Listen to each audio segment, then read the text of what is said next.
Baharampur Nazrul committee আয়োজিত আজকের প্রথম সন্ধ্যায় আপনাদের সবাইকে জানাই স্বাগত। আজ, আগামীকাল এবং তারপরের দিন, এই 3 দিন নিয়ে আমাদের এবারের সন্ধ্যা এবং প্রথম সন্ধ্যার শুভ উদ্বোধন আমরা করব। শুভ উদ্বোধন হবে প্রদীপ প্রজ্বলন এবং কবির প্রতিকৃতিতে মাল্যদানের মাধ্যমে।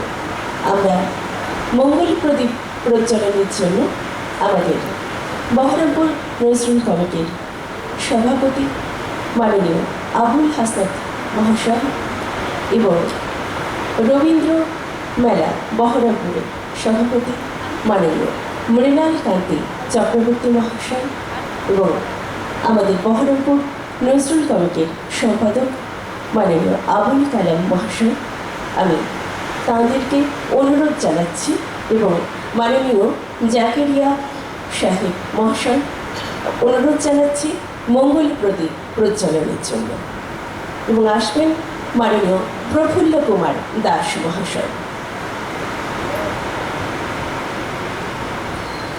প্রথমে মঙ্গল প্রদীপ প্রজ্বলন এবং কবির প্রতিকৃতিতে মাল্যদান এবং শ্রদ্ধা নিবেদনের মাধ্যমে আমাদের প্রথম সন্ধ্যার শুভারম্ভ হবে।